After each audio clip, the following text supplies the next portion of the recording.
fulukidiwe na moyo. Fulukidiwe na moyo. Yesu fulukidiwe na moyo. Fulukidiwe na moyo. Yesu fulukidiwe na moyo. Fulukidiwe na moyo. Asekazali na bomo Yesu. Asekwaza na bomo. Azali lisusu na tombote. Asekwaza na bomo. Kombo langa pasteur Moussa, naza moko ba pasteur ya Église du Christ au Congo na 35e communauté. Nazo kamba paroisse ambiso eza na Bandal Molar na baba Congo numéro 34. Alors pour na baba jubiso peut-être na nzela na YouTube eza kaka pasteur Moussa officiel et puis numéro na biso eza plus 243 99 99 011 01. Et puis, ce que nous avons, vous pouvez nous contacter dans ces numéros-là. Et puis, numéro sous ces alliés 081 294 36 41. Donc, voilà un peu, en bref, on a Koloba. Parce que pour nous, on a Jubiso, na Nzela, quoi, en cours, de Balobaka. Ah, pasteur, vraiment, bon, tes yeux quand même à pied levé, mais toujours stable, hein, toujours posé. Dans l'église, dans Mosala Nzambe. Vraiment. Mais toutefois, pasteur, tu as deux questions. Trois autres posées. Il n'y a pas de problème. Question sensible. Les autres, tu comprendre. Apparemment, c'est comme si que le pasteur, vous avez la confusion. Il y a plus d'aspect politique. Comme le pasteur, c'est un tel. Groupe mususu baboyi et comme polémique ba comme côté lemela et puis à part bino entre bino ni to ba ba confession religieuse confession religieuse entre bino na bino apparemment on dirait boyo kanizate moi ko ndimana te za na kati donc wa pesa ninga confiance te ba pesa ninga confiance te parce que quelqu'un peut expliquer biso za problème nini na kati wana explication bien. Donc tu sais que tu veux dire ça problème ba division dans les opinions, division dans les parler, division dans la vie humaine. Alors, comme Moïse Singa, c'est un passage dans la Biblia, c'est la Bible qui est notre Vandemekum Denge Batumi Bameka Koloba. Omoni Nzambe Jésus-Christ avant Tikam Kiloyo. Bisoto benga ngoming ba théologien to ba missiolo ba benga ngo prière sacerdotale. Donc prière n'est presque à souka na ba ye kolinaye. Na lito so na Jean 17 ba baza na Bible nga na second 21 version second 21. Nako soit passage jango na Jean 17 à partir du 18e verset. Pour comprendre bien ceci à Jésus-Christ en ce qui concerne l'union. Alors binin bon, ça m'a moulaï, mais na soka péricope à partir il y a 18e verset. Tout comme tu m'as envoyé dans le monde, je les ai moi aussi envoyés dans le monde. Vous comprenez déjà place wana. Donc c'est déjà la mission il y a apôtre. Vous comprenez? Parce que comme tu m'as envoyé dans le monde, je les ai moi aussi envoyés dans le monde. Je me consacre moi-même pour eux, afin que eux aussi soient consacrés par la vérité. Je ne prie pas pour eux seulement, mais encore pour ceux qui croiront à moi à travers leurs paroles. Est-ce que vous comprenez le passage? Vous comprenez? Donc, Albi, le col a yo tinda kingai, ngape na sa nini, na tindi bango. Natindi bango na sobondela pona bango pe pona ba oyo bako yamba. Tu vois déjà la notion de l'église est là, hein, la notion de l'église. Donc afin que tout soit un yoka squalobini na zongelango 20 babi, je ne prie pas pour eux seulement, mais encore pour ceux qui croiront en moi à travers leurs paroles. Donc à travers l'annonce de la parole de Dieu, afin que tous soient un comme toi, Père, tu es en moi et comme je suis en toi, afin que eux aussi soient un en nous, pour que le monde croie que tu m'as envoyé. Et ce sont comprendre les textes déjà. Donc, unité, le Seigneur l'a dit. Abi, je leur ai donné la gloire que tu m'as donnée, afin qu'ils soient un comme nous sommes un. Moi en eux et toi en moi, afin qu'ils soient parfaitement un et qu'ainsi le monde reconnaisse que tu m'as envoyé et tu les as aimés comme tu m'as aimé.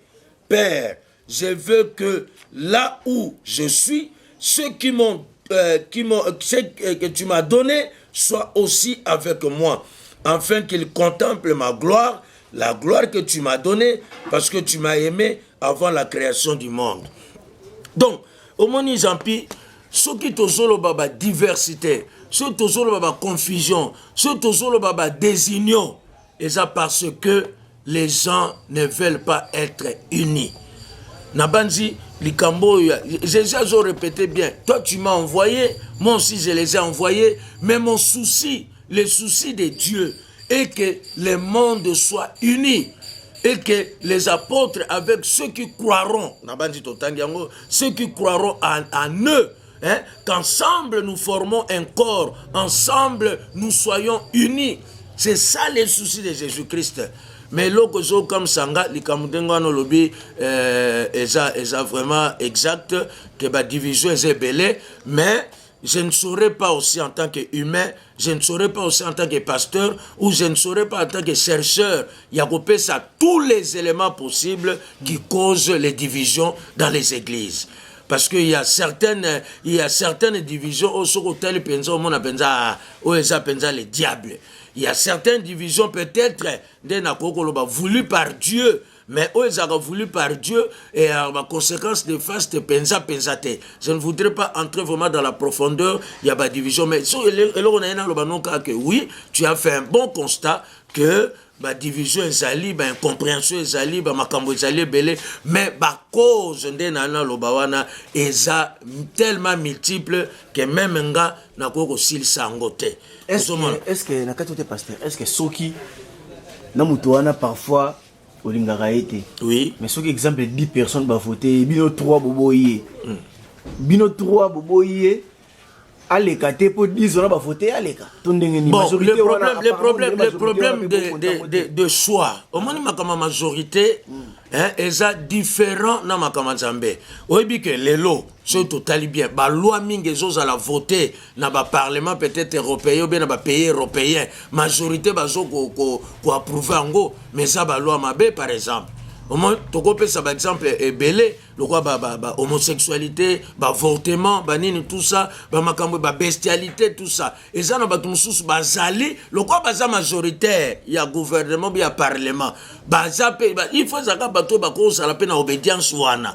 Alors ba approuver ngo, bino boza minoritaire. Le quoi les makambo majorité de les kaka, yangwa nezoleka. Mais cela ne veut pas dire que tout ce que la majorité choisit Yangwana déjà bien. Non. On ne peut pas dire ça. Donc, et puis, je ne peux pas. Non, continuer. Non, oui, majorité à cause en a tort. Majorité à cause à peine à tort. Vous comprenez? Majorité à cause en a tort. Si par exemple, baza, tu as 10, et que 7, par exemple, va détourner en bongo. 7, par exemple, ça la détournement en bongo. Vous comprenez? Alors, si tu votes loi, tu vas non, tu vas détourner RT. Banane va receper là. Et ça va détourner en bon. Ah oui, tu vas bango parce qu'ils savent que. On vote en gopéto l'andate. On vote en gopéto l'andate qui. Mais 3 peut-être va détourner. Non. Non, il faut tout l'en détourner parce que ça juste été, ça bien été. Donc, tu comprends?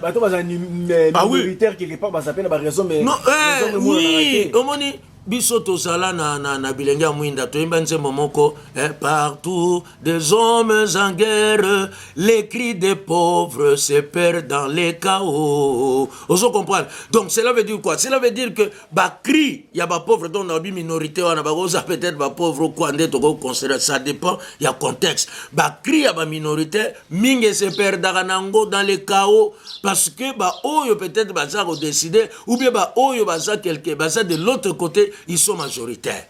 Au moment où on a une cotanga ba gouvernement total au monde en même na ba loi ba même na ba gouvernement ba assemblée ba nini tout ça ba mboke belé so ba za bango ba za majoritaire ata ba botie mutu na bangwana oh non to landa audit to sabo au monde ka plus tard el makambo ngo ebungi nango parce que ba za majoritaire ba ko lingate ko kwesa mutu na bango et puis nini phrase mon pe lo ba maraming les loups ne se entre les loups ils ne se mangent pas.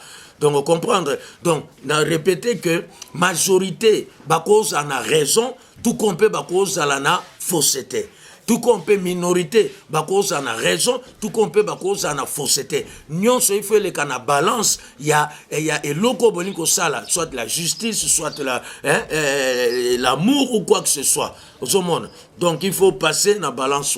C'est ça le problème. Ok, pasteur, bon, question moko ya suka. Oui. Biso to ebi kala, pasteur bazala qui la voix des sans voix. Oui. Donc bato bazanga ba pasteur bazaki bon mais lelo comme siko pasteur a commis la tendance.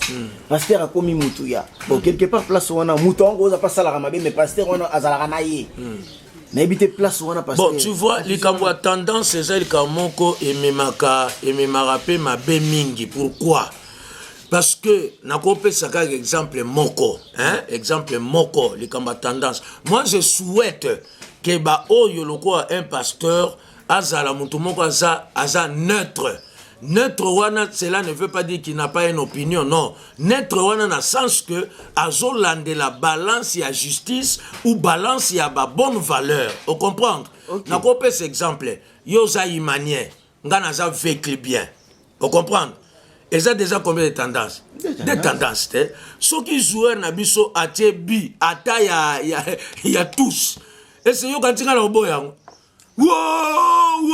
Donc attends que c'est le bien tous tout ça. Bah quand la biso tête on gagne déjà tu gagnes. Vous comprenez? Okay. Donc les combats tendances et ça vraiment moi je pense, ça c'est mon point de vue personnel que un pasteur c'est celui qui est presque naître toloba. Au moment où Jésus-Christ tango va présenter qui est moi si à Sumukaki. Hein? Ces gens-là, ils étaient seulement pour que l'apité moi si et c'était dans leur loi. Mais Jésus a dit qu'à leur bon, ça va, il n'y a pas de problème, je suis d'accord. Mais oh ayebi ka salano likambwanate asanini. C'était une façon, il y a qu'à faire juger tout selon leur conscience aussi. Vous comprenez? Donc moi je pense, à mon point de vue, parce que tout ça va pasteur tout ça va problème belé muntako yelo problème. Alors ceux qui yosa na tendance à côté moko ozo risquer pe osala et loko moko mabe na décision. Tala Salomon ba lié un fait zanini mwasi wana oyo abumsaki mwana ne ye moko alalelaki na mwasi mususu. Mais Salomon ça nini a sali sagesse moko ça très important pour na rotala vraiment au fait qui est les qui est le donc à ça qui était na posa que à côté la muto ça va boyelanga nini na panza mwana wana. Donc c'est une sorte de sagesse. Donc un pasteur ou bien un leader toto koloba akozala na tendance ya kokota na côté mususu te même na ba résolution ba conflit soki ba deux personnes ba na conflit yo il faut ça la naître ba mona ke au tranché d'une manière normale yangwana importance ya justice et puis Bible c'est la justice qui élève une nation. Parce que ce qui est justice et Zali, je pense que Montarosala les était, parce qu'on sera sur le rang, il y a justice, il y a la balance de justice. Donc je ne suis pas tout à fait d'accord pour notre pasteur Oyo. Azana tendance na ndenge ya mabe. Na tendance ndenge lobi wana ko tendance na ndenge ya mabe, c'est parce que na ba tendance on a sentiment mutu exijaka. Vous comprenez? Donc il faut tout faire pour avoir la maîtrise de soi devant quelque chose aux alana, une neutralité, que tu sois neutre dans n'importe quelle situation. Hein? Donc, par exemple, na cause la muta vite ande na lobiana, mais na église par exemple, na côté ça peut être que na za muta vite par exemple, admettons, parce que na za na batoyo bazaba vécu bien, bazaba imani na quatre église nanga. Et puis na cause la muta PPRD admettons bien que PPRD to éviter ce qui à venir na ngandeni, na cause la muta PPRD, mais il faut na yeba que l'église nanga bato a IDPS bazali, bato a Bemba bazali, bato a Fayulu bazali. Vous comprenez? Donc dans mes discours, il faut un discours moko réconciliatif, il faut un discours moko cohérent, il faut un discours moko et ça a tendance. Sinon peut-être c'est penser côté justice et ça. Donc moi je pense que c'est un peu mon point de vue, je n'ai pas tout épuisé, mais ce sont là les quelques points. Je à pied levé. Ce sont là les quelques points de vue que nous avons appelé ça. En tout cas, merci beaucoup, pasteur. C'est juste moi, mon qui est au soit. Pour tout me un peu balancer, on va comprendre. Seigneur, merci. Merci prochainement à Zakaroana. Bon, pour na bandeko balandi biso, balinko s'abonner. Tozana YouTube, pasteur Moussa officiel. Soko tali, cliquez, s'abonner et au samalan parce que toi na makambo belé, au toko pat. Au moni Jean-Pierre Zunga presque à pied levé, mais c'est essayer quand même de dire un mot au eko édifier quelques-uns. Donc sur le lingo biso na YouTube, pasteur Moussa officiel, numéro d'anglais plus 243 99 99 011 01. Église Nabiso, Eza Awa na Bandal, na Baba Bakongo, numéro 34. Alors, Biso, l'église Nabiso, Tomekaka, Tolbaka, tout, Tolbaka, à chaque fin, il y a prière, Tolbaka, que le bonheur, la grâce et le bonheur m'accompagneront tous les jours de ma vie et j'habiterai dans la maison de l'Éternel jusqu'à la fin de mes jours. Soyez bénis, Balandi Biso, Napoto, partout Bozali, Zamba Pambolabino. Merci beaucoup, pasteur. Merci.